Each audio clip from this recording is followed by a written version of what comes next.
বিশ্বকাপের যোগ্যতা অর্জন পর্বে ব্রাজিল জিতল কলম্বিয়ার সাথে 2-1 গোলে। ম্যাচের মধ্যে ব্রাজিলের হয়ে গোল করেছে রাফিনা আর ভিনিসিয়াস, কলম্বিয়ার হয়ে গোল করেছে লুইস ডিয়াজ। রাফিনা ব্যালন ডিওরকে চেস করছে না, রাফিনাকেই যেন ব্যালন ডিওর চেস করছে।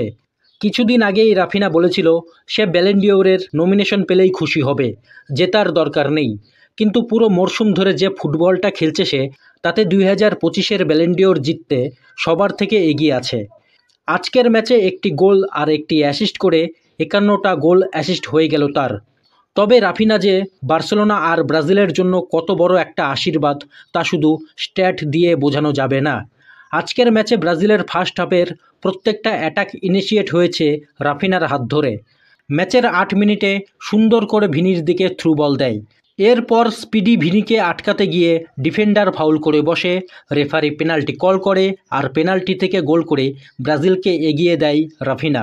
শেষের উইনিং গোলটাও অ্যাসিস্ট করে বার্সেলোনার এই অ্যাটাকার। ম্যাচে 8.2 রেটিংস ছিল রাফিনার। একটা গোল আর একটা অ্যাসিস্ট ছাড়াও 3টি কি পাস আর 3টি শট মারে, 2টি ড্রিবল করে আর 2বার ট্যাকেলও করে। এদিকে রিয়াল মাদ্রিদের তারকা ভিনিসিয়াসও দারুণ ফুটবল খেলল। ম্যাচের 6 মিনিটে পেনাল্টি উইন করেছিল ভিনি। কিছুদিন আগে মাদ্রিদের হয়ে পেনাল্টি মিস করেছিলেন। অপরদিকে ফর্মে আছে রাফিনা, তাই পেনাল্টি নিজে না নিয়ে ভিনি নিতে দেন রাফিনাকে। ম্যাচটা যখন 1-1 গোলে শেষ হতে যাচ্ছিল তখন দূরপাল্লার রকেট শটে ব্রাজিলকে জয় এনে দেয় ফিফার বেস্ট প্লেয়ার ভিনিসিয়াস। ম্যাচে 7.8 রেটিংস নিয়ে ম্যান অব দ্য ম্যাচ হয়েছেন। একটা গোল করে, একবার পেনাল্টি জিতে, 2টি কি পাস দেয়, 3বার ড্রিবল করে, একটা বিগ চান্স মিসও করে আর 4বার অপোনেন্ট প্লেয়াররা তাকে ফাউল করে। রিয়াল মাদ্রিদ আর বার্সেলোনার 2 পোস্টার বয় একদিনে জ্বলে উঠলে ব্রাজিল যে অপ্রতিরোধ্য হয়ে উঠবে তার প্রমাণ মিলল আজ। তারা যেন ক্লাবে শত্রু হলেও জাতীয় দলে বন্ধু। মাদ্রিদ ডার্বিতে পেনাল্টি মিস করে ভিনি অনেক ট্রলের শিকার হয়েছিলেন। তার ওপর ব্রাজিলের জার্সিতে ফর্ম খুব একটা ভালো না তার।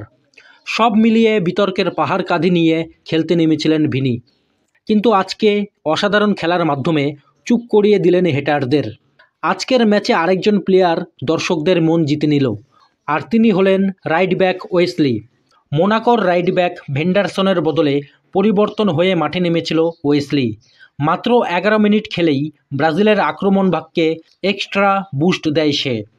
ম্যাচের 80 মিনিটের পর থেকে ব্রাজিলের আক্রমণের ধার বেড়ে যায়। এই সময় ভিনিসিয়াস, রাফিনাদের সাথে পরিবর্তন হয়ে নামা প্লেয়ার ওয়েসলি, সাভিও আর ম্যাথিউস কুনহারা মিলে আক্রমণের ঝড় তুলে, যার ফলে ব্রাজিল এক্সট্রা টাইমের শেষ মিনিটে গোল তুলে নেয়। এদিকে ম্যাচ জিতলেও স্বস্তিতে নেই ব্রাজিল দল। চোট পেয়ে মাঠ ছাড়েন 2 জন প্লেয়ার, মিডফিল্ডার গারসন আর গোলকিপার আলিসন। আবার হলুদ কার্ড দেখার জন্য পরের ম্যাচে আর্জেন্টিনার সাথে খেলতে পারবে না মিডফিল্ডার ব্রুনো গুইমারেস।